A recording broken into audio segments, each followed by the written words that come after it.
Assalamualaikum warahmatullahi wabarakatuh.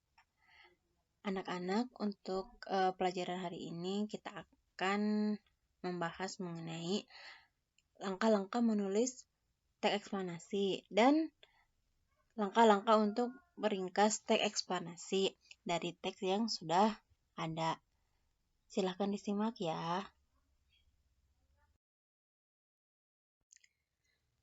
Nah, ini langkah-langkah menulis teks eksplanasi. Langkah menulis teks eksplanasi yang pertama yaitu kita harus menentukan topik atau suatu kejadian yang menarik, dikuasai, dan aktual. Jadi kita menentukan dulu topik yang akan kita tulis di teks eksplanasi. Apakah itu topiknya mengenai banjir, ataupun juga mengenai kebakaran hutan, ataupun sosial budaya, ataupun yang lainnya. Jadi kita tentukan dulu topik yang akan dibahasnya dulu. Kemudian yang kedua, menyusun kerangka teks, yakni dengan mengembangkan topik utama ke dalam rincian-rincian topik yang lebih spesifik. Topik-topik itu dapat disusun dengan urutan kronologis atau kausalitas. Nah, setelah kita menentukan topik, kemudian kita menyusun kerangka teksnya. Nah, kita masukkan rincian-rincian topik yang lebih spesifiknya lagi.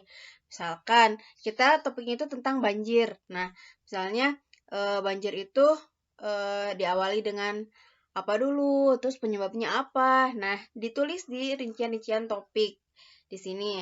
Nah, topik-topik tersebut bisa ditulis atau disusun secara kronologis atau urutan waktu ataupun secara kausalitas, yaitu sebab akibat.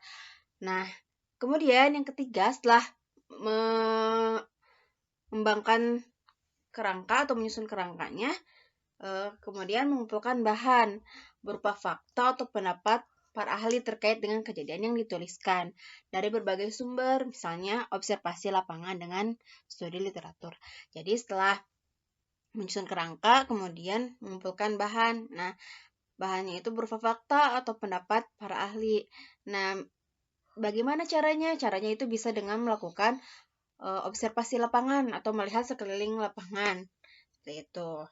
Kemudian yang keempat, mengembangkan kerangka yang telah disusun menjadi teks eksplanasi yang lengkap dan utuh dengan memperhatikan struktur bakunya.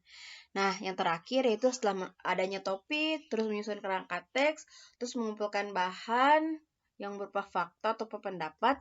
Yang terakhir yaitu mengembangkan kerangka tersebut menjadi sebuah teks eksplanasi yang lengkap dan utuh dengan memperhatikan struktur dan kebahasaan yang ada dalam teks eksplanasi.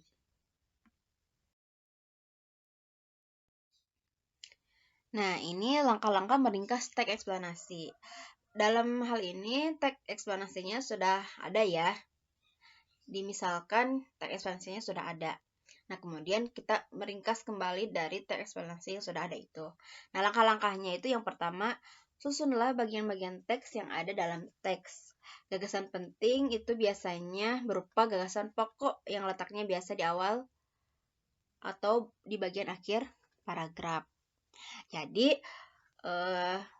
kita menentukan dulu gagasan pokoknya ataupun ide pokoknya.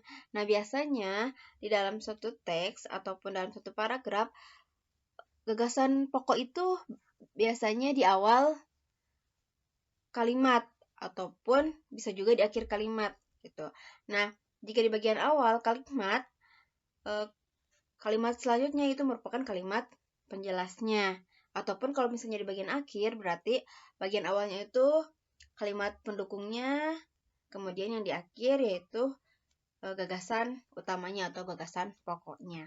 Seperti itu. Kemudian yang kedua, gagasan yang sudah ada itu, yang berada di bagian akhir ataupun di bagian awal, ditulis dari setiap paragraf tersebut.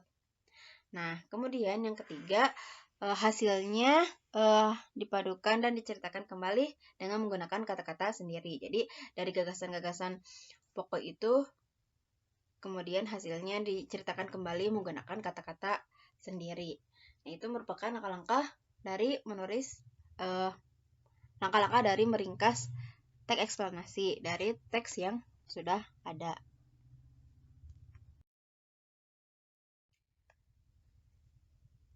Nah, untuk materi hari ini kita cukupkan sampai di sini. Terima kasih atas perhatiannya. Terima kasih sudah disimak video pembelajarannya. Akhir kata, wassalamualaikum warahmatullahi wabarakatuh.